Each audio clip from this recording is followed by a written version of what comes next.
encore en finale Lamine bëgg naa la ziar la. naka waar. waaye nice nii kay. ko tay li ñuy daje bëri na ndeysaan ci finale. waaw gis nga de. car macha Allah yàlla yokk. yàlla yokk te. bëgg naa la. lu Diop à domicile. Rajaxe Kër Fodé Gambul nga ñëw di def finale poids lourd loo yëg ak looy wax la. waaw jërëjëf di si kontaan rek ndax tey sama dëkk laa nekk. su ma ñëwee ba finale dama siy kontaan. bilaay fii Gambul sama dëkk la. moo Kër Fodé yëpp benn la ak Gandiaye. am finale Sayer Ndama loo koy wax Sayer. waaw Sayer sama grand la di ñaan yàlla may ma ndam ci kawam rek. bilaahi waaw moom waaye di bëggee supporter yëpp Kër Fodé Gambul Ngooc tund bi yëpp daal Bil Gambul Mpël Gambul Matar Gambul yëpp daal Gandiaye yëpp maa ngi bëggee ñëpp. bonne chance mbër jaajëf ok aca Sayer Ndama bëgg naa la mbër. maa ngi siyaar bu baax. Sayer Ndama en finale. waaw gis na noonu la. première finale ci saison bi. waaw gis na noonu la. yoon bi métti woon na guddoon na. waaw métti woon na mais agsi nga. waaye lambu la quoi. aca nga am finale Lamine Diop Radiakhé loo koy wax ak. di ñaan yàlla may ma ndam rek. waaw loolu rek lay ñaan yàlla quoi. dëgg la fii moom kenn mënul yàlla rek moo fi nekk. Sayer Ndama à domicile presque Gambul. Diop benn waaw fii sama dëgg la fii moom am naa fi ay supporters yu bëri sax. ñaan yàlla rek yàlla may ma ndam quoi.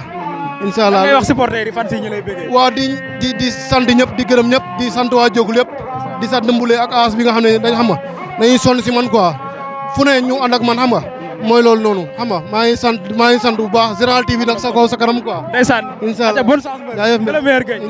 waaye ca arbitre souffle na combat bi final Radiakhé Kër Fodé Sayer Ndama Jokul ñoom ñaar ñëpp à domicile lañu ne ñoom ñaar ñëpp doomu Gandiaye lañu Sayer Ndama à droite Radiakhé à gauche tey le 27 décembre 2022 fii ci Gambul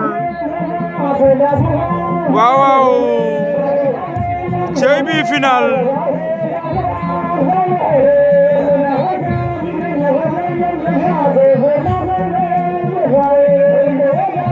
waaw Sayer Ndama daw na jël ko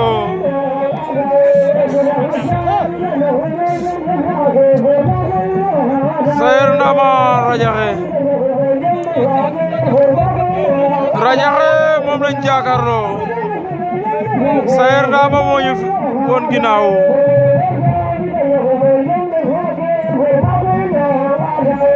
Sayer Ndama Radiakhé fini ci Gambul dëkk bu rax wala Abou Diagne le grand champion bëgg nañ la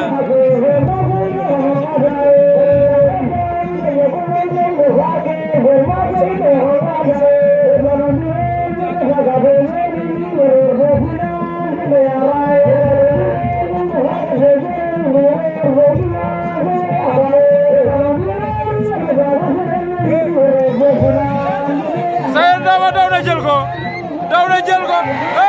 Radiakhé daan